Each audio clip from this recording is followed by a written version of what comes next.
Bonjour à tous. Merci de m'accueillir parmi vous. Donc, je remercie toute l'équipe du domaine de la SALS. Et puis, je suis très content de visiter votre région qui a l'air fort agréable dans beaucoup d'aspects. Donc, je vais avoir moi aussi l'honneur de présenter une conférence. Donc, c'est ma première conférence en public. Donc, c'est mon sujet de prédilection, donc il n'y aura pas de soucis. Voilà, Hyperborée, les origines polaires oubliées ou Histoire occultée de l'origine, c'est le titre de cette conférence. Attendez, est-ce que je me mets dans le rythme? Voilà, Hyperborée, Histoire occultée de l'origine. La tradition nous dit que la première civilisation se trouvait près du pôle Nord, Hyperborée. C'est Rudbeck, né en 1630 et mort en 1702, un savant suédois polytechnicien, qui fit un ensemble de toutes ces traditions et qui, par surcroît, assimila l'Atlantide au continent hyperboréen. Malheureusement, le grand incendie qui détruit une partie d'Uppsala, c'est une université en Suède, qui fut avant d'ailleurs un endroit sacré, dit païen. Et donc cet incendie en 1702 consuma la grande majorité de ses écrits, malheureusement. Ensuite, c'est Bailly, un polytechnicien français du XVIIIe siècle, qui reprit en grande partie les thèses du suédois Rudbeck. Donc vous remarquerez que ce sont deux polytechniciens, donc c'est-à-dire deux personnes, on va dire un peu savantes dans différentes disciplines. Lui, il reprit donc les travaux de Rudbeck, enfin ce qui restait. Et il s'est attaché à démontrer, comme le fit ensuite Dupuy, dans son livre L'origine de tous les cultes, que la religion solaire ne put prendre naissance dans les climats du Sud. Comment les peuples des régions méditerranéennes auraient-ils pu attacher tant d'importance à la mort et à la résurrection du soleil, mort inexistante sous leur latitude? Résurrection à peine indiquée en été par une ascension de quelques degrés vers le zénith. La conclusion qui s'imposait, seuls des hommes du Nord, des hommes vivant sous le cercle polaire.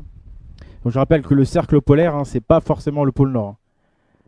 C'est-à-dire que c'est en rapport avec l'inclinaison de l'axe terrestre. Donc c'est entre 23 et 24 degrés, je crois que c'est 23,6 degrés de distance du pôle. Donc c'est-à-dire que quand vous êtes tout au nord de la Norvège, vous y êtes, quoi. Quand vous êtes au nord de l'Islande, vous y êtes aussi. Au nord de la Russie, vous y êtes. En Alaska, et ainsi de suite. Et donc, à partir de là, vous avez déjà ce phénomène où le soleil ne se lève plus pendant plusieurs jours. Ne voyant par conséquent le soleil que pendant 6 mois de l'année, bon ça c'est quand on est vraiment au pôle, le supposant mort pendant les 6 autres mois, donc il n'y a que ça qui a pu inventer les poèmes et les rites isiaques et les cérémonies bachiques, échafaudant tout son système sur cette constatation et montrant que la religion solaire fut apportée en Grèce par les Atlantes. Bailly recherche naturellement l'Atlantide dans le nord. Donc là, c'était des citations de René-Maurice Gattefossé. Donc effectivement, beaucoup de mystères derrière Hyperborée, derrière l'Atlantide. Moi, je l'aborde vraiment comme, je dirais, quelqu'un qui recherche l'origine, d'une manière générale, avec un grand O. Et donc, je vais essayer de vous expliquer pourquoi c'est important, à mon avis, beaucoup plus que ce que l'on ne croit. Le bonheur des peuples dépend de l'instruction de leur jeunesse. C'est Aristote qui nous dit ça. Le jour où tous les enfants de la terre recevront l'instruction de leurs racines, les guerres cesseront et les peuples libres et heureux pourront aller de l'avant. C'est une citation de Simone Le Baron, écrivaine gréco-française, très très intéressante à lire, puisqu'elle met en fait dans son livre, elle expose les découvertes d'un grand chercheur grec, le docteur Poulianos, qui a fait des découvertes qui contredisent tout le paradigme officiel de l'histoire de l'humanité. Voilà, effectivement, plus les racines vont être profondes, plus vous pourrez avoir un arbre de bonne taille. Là, ce pauvre petit arbre, ses racines sont limitées, vous voyez. Donc, dans le meilleur des cas, là, vous aurez un petit arbuste. Alors que si vous laissez les racines aller profond, si vous les laissez libres à elles-mêmes, vous obtenez un arbre gigantesque, très très solide. Aujourd'hui, malheureusement, l'homme est un peu comme cela. Tous identiques, tous bien contrôlés avec des racines, il ne faut pas aller chercher trop loin. Voilà, donc simple constatation de la nature. Tout être vivant, tout élément vivant a besoin de racines, et plus elles sont profondes, plus il va pouvoir se développer et être fort. L'origine est au premier rang des choses qui permettent à un être de se jauger socialement, de s'identifier et de se mesurer. Si vous arrivez à faire croire à quelqu'un qu'il est une truffe, alors il deviendra vraisemblablement une truffe. Si vous lui faites croire au contraire qu'il descend...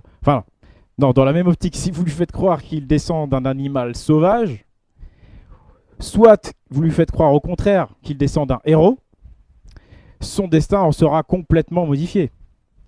Soit il justifiera ses pulsions animales, soit il essaiera au contraire de s'occuper de choses plus élevées.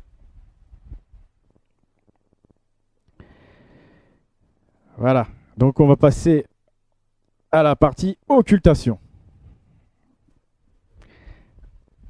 Avec un point d'interrogation. Pourquoi aurait-on occulté? Serais-je complotiste? Serais-je paranoïaque? Avez-vous, mes chers amis, déjà fait un tout petit peu l'expérience du pouvoir? C'est quoi le pouvoir? C'est pas forcément être député ou... Hein? Est-ce que vous avez déjà été commercial ou commerçant? Il y en a qui ont déjà été commerçant, commercial? Vous savez l'importance de la communication, de ce que vous allez dire. Et vous avez remarqué que parfois un petit mensonge, ça fait la différence. Voilà. Vous pouvez observer dès le départ l'intérêt que vous avez exercé des professions commerçantes, l'intérêt de masquer la vérité, voire de la travestir complètement pour pouvoir réaliser vos objectifs. Et donc, ce principe en fait de manipulation malheureusement de l'esprit du gentil client a été poussé jusqu'à l'étude, ils ont poussé l'étude jusqu'à l'extrême. On appelle ça l'ingénierie sociale. L'ingénierie sociale, comme son nom l'indique, c'est de l'ingénierie, donc c'est-à-dire qu'on pousse la connaissance jusqu'au bout, comme pour n'importe quelle autre science, électronique, ce que vous voulez.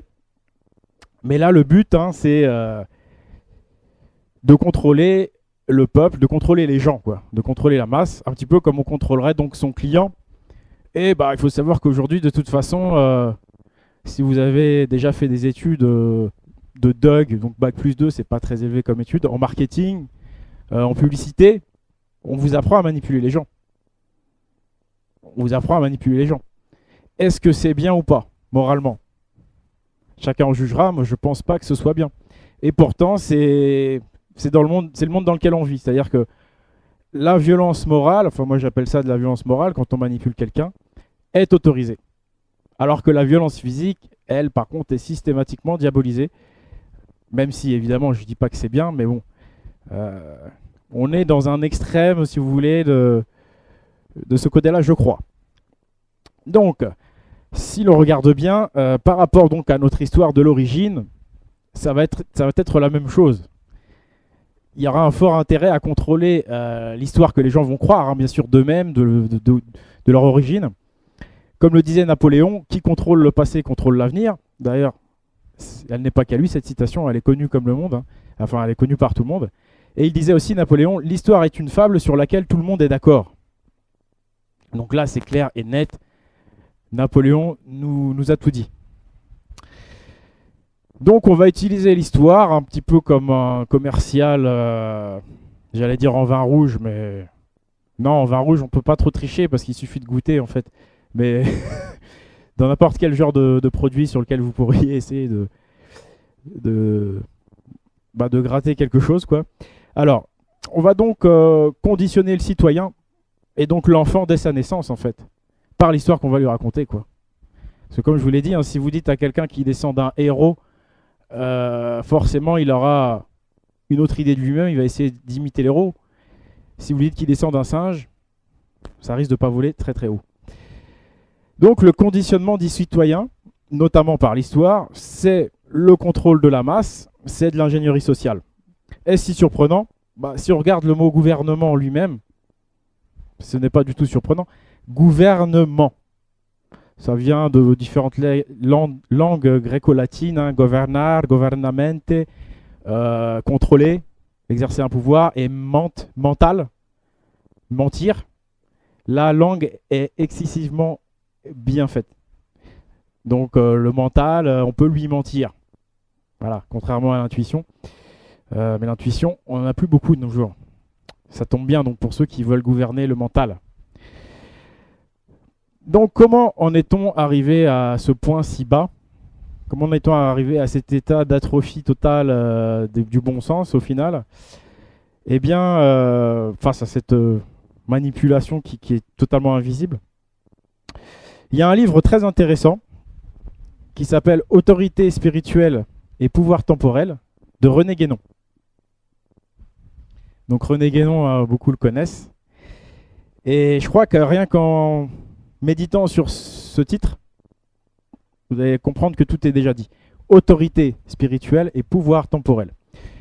On a en fait, dans cet excellent livre de René Guénon, une étude sur l'ancien système, on va dire, de valeurs, l'ancien système politique, l'ancienne tradition dite primordiale, c'est-à-dire la tradition dite des anciens, la tradition des origines, qui est, d'après lui et d'après beaucoup de gens, si vous voulez, le meilleur résultat possible pour le fonctionnement d'une civilisation, pour son organisation politique, pour son système de valeurs.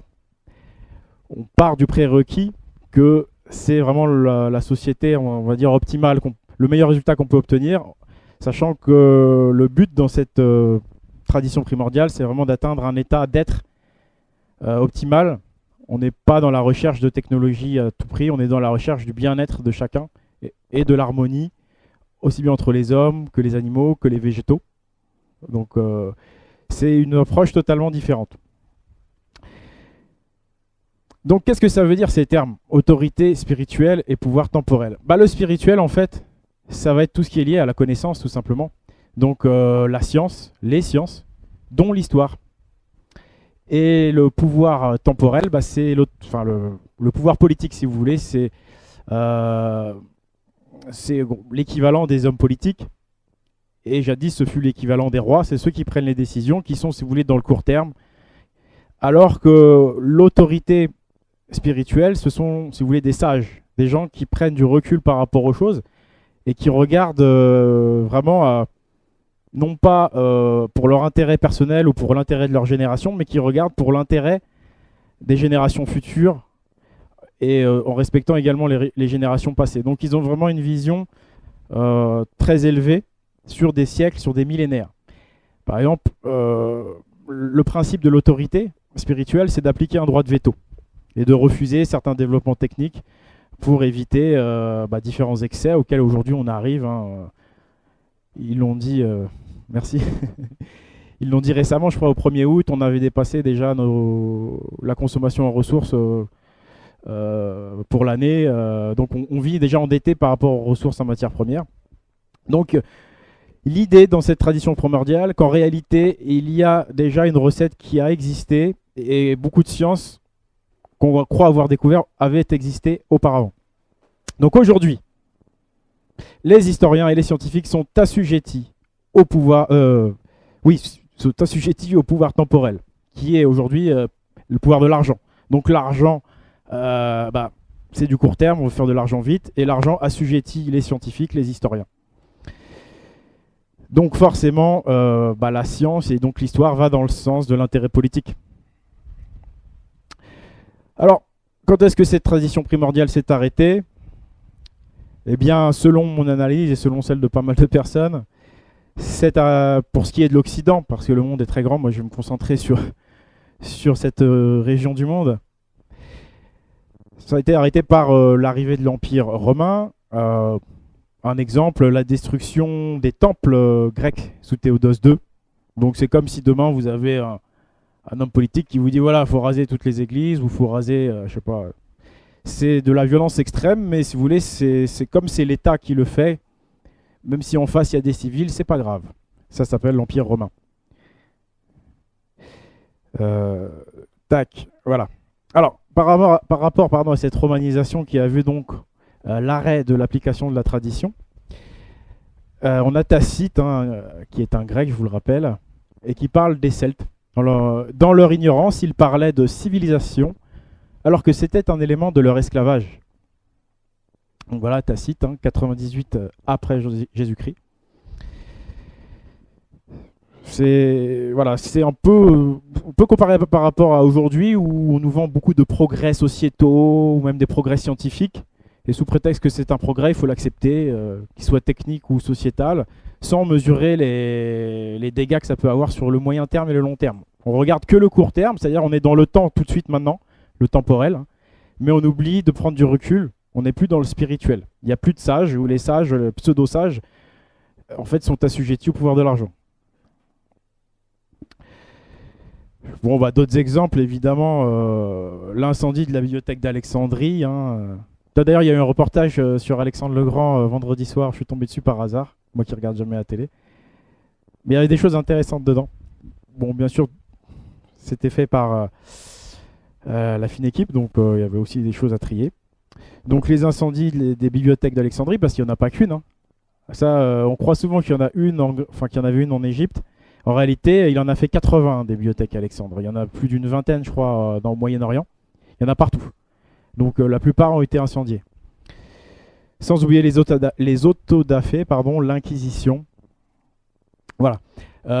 Tout ceci, en fait, pour occulter donc, le passé, déjà à cette époque, pour imposer en fait cette nouvelle civilisation romaine où c'est le pouvoir temporel qui décide de tout. Pour, j'ai envie de dire, vendre, comme dirait un commercial, pour vendre aux gens le fait que c'est la meilleure des civilisations. On leur a même raconté que leurs grands-parents étaient des barbares, que de toute façon tout avait été inventé là-bas, c'est-à-dire en Orient, par la Grèce romanisée, tout vient du sud de la Méditerranée, parce qu'il faut bien comprendre qu'il y a eu un fort antagonisme entre donc, les Romains qui venaient du sud de l'Italie, puis qui avaient des connexions avec le Moyen-Orient, et la Gaule, tout ce qui est Germanie, enfin tout ce qui est Europe occidentale. Il y a eu un très fort antagonisme évidemment au nord-sud. Ça s'est fait, cette guerre, ça a été une guerre, parce que évidemment les Celtes, les sages Celtes refusaient ce type de civilisation. Et donc sur plusieurs siècles, au final, on a complètement oublié et on croit que les ancêtres de cette terre étaient des barbares. Donc pour finir cette première partie, on va revenir à Hyperborée, vous inquiétez pas tout de suite. Mais c'était pour bien cibler pourquoi on est obligé, entre guillemets, de faire une conférence là-dessus aujourd'hui. Aujourd'hui, en 2018, quel est le projet politique? Quels sont les sujets censurés ou rendus tabous, ou tout de suite on pointe du doigt, on diabolise la personne qui parle de ce sujet? Quels sont les sujets tabous? Parce que c'est comme ça qu'on va identifier en fait la doxa du système, l'idéologie. Et donc, par rapport à l'histoire, quelle version de l'histoire pourrait justifier la politique actuelle? Ça, c'est des questions que je vous pose. Réfléchissez-y. Passons à... Voilà, on revient donc au sujet. Donc, Hyperborée.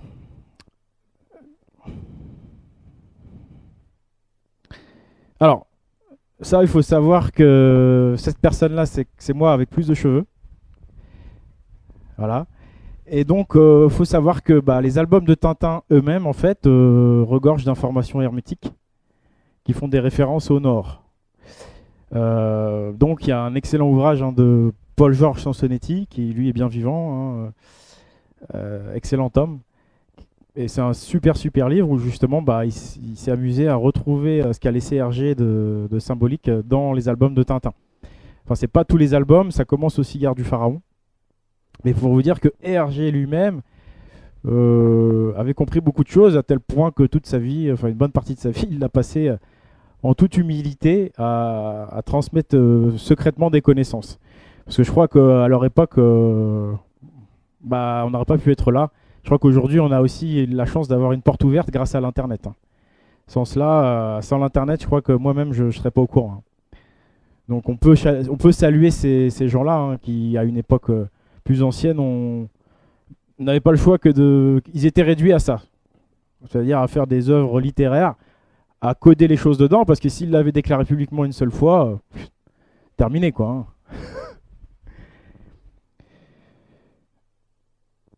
Alors, étymologiquement parlant, hyperborée, ça veut dire au-delà du vent du nord, parce que borée, c'est le vent du nord en fait.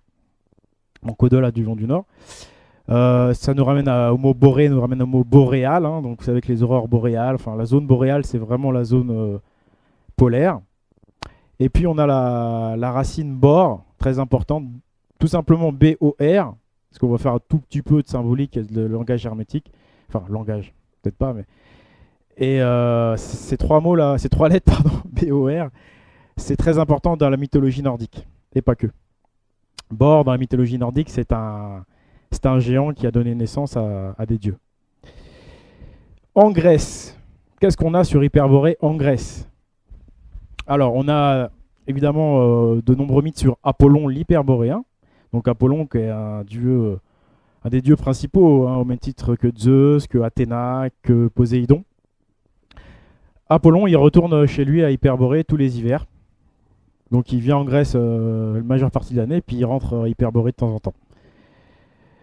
On qualifie d'hyperboréen ou d'apollinien un groupe de penseurs ou de mages ou de chamans antérieurs à Socrate. Donc des mages, des penseurs. Tiens, là on effleure un autre sujet. Et même au temps des premiers pré-socratiques, c'est-à-dire Thalès, eh bien les Grecs en faisaient une école qui anticipait le pythagorisme. Pour Apollon, Discole, à Épiménide, Aristée, Hermotime, Abaris et Phérécide, a succédé Pythagore. C'est-à-dire que Pythagore, qui, vous allez voir, est très lié à cette tradition hyperboréenne, n'est finalement qu'un héritier de nombreux autres grands philosophes grecs qui l'ont précédé dans le temps. Et donc Pythagore ne voulut jamais renoncer à l'art de faiseur de miracles. Là pareil, on est où là? Oleg, tu nous as parlé d'une origine, d'un peuple. Là on parle de faiseur de miracles, de mages, de chamans. Eh bien, il y a dans cette tradition tout un corpus scientifique, logique, toute une éducation différente, mais qui est à voir effectivement avec ces choses un peu plus ésotériques. Il y a dans Hyperborée, il y a l'histoire d'une origine effectivement au nord, mais il y a également toute une tradition, hein, la tradition primordiale, qui permet de s'élever spirituellement. Voilà. Et d'ailleurs, selon Élien, un philosophe grec 530 avant, les habitants de Crotone ont appelé Pythagore carrément Apollon hyperboréen. Voilà. Ensuite, on a même Nietzsche qui en parle hein, dans l'Antéchrist. Il mentionne les hyperboréens, symbole de la richesse et du bonheur, dépassant les contradictions de l'humanité, ses pseudo-valeurs et sa décadence. Regardons-nous en face. Nous sommes des hyperboréens. Nous savons assez combien nous vivons à l'écart. Ni par terre ni par mer, tu ne trouveras le chemin qui mène chez les hyperboréens. En Europe occidentale, donc là c'était la Grèce, hein, donc Europe méditerranéenne, centrale on va dire. Chez nous, on n'a pas grand-chose en fait sur Hyperborée. C'est à se demander si ça existait. Faut dire que la mythologie en fait celte ou nordique, c'est ce qui nous reste en fait de l'ancien monde, hein, pré-chrétien, pré-religieux on va dire. Tout ceci, cette mythologie écrite a été validée par des chrétiens romains, des catholiques, comme pour faire plaisir à Alexandre. Plus précisément, c'est des Romains quoi. Parce qu'effectivement, on sait que les Romains ont modifié beaucoup de choses à partir du moment où ils ont adopté cette religion. Euh, donc on a plus grand-chose malheureusement dans nos mythologies écrites par rapport à nos latitudes d'Europe occidentale. C'est pour ça qu'on est obligé de passer par la Grèce, où là on a encore quelques restes, quoi. Diapo 4. Voilà, bah, l'image parle, hein. Je sais pas s'il y en a qui ont vu le film. Ouais, c'est pour les Occitans, vous voyez bien que c'est bien une croix romaine, hein, c'est pas la vôtre, hein. Donc effectivement, ils se sont servis, les Romains, de la religion comme prétexte pour en fait effacer beaucoup de choses, détruire beaucoup du passé de l'ancien monde. C'est un petit peu comme un commerçant, si vous voulez, qui élimine la concurrence en fait. Moi, je vois vraiment l'ancien monde pré-romain comme une alternative civilisationnelle authentique. Et donc, eux, ils se sont dit, bon, bah voilà, maintenant qu'on a le pouvoir, on va dégager toutes les preuves de l'ancien monde. Comme ça, personne ne pensera qu'on peut vivre autrement.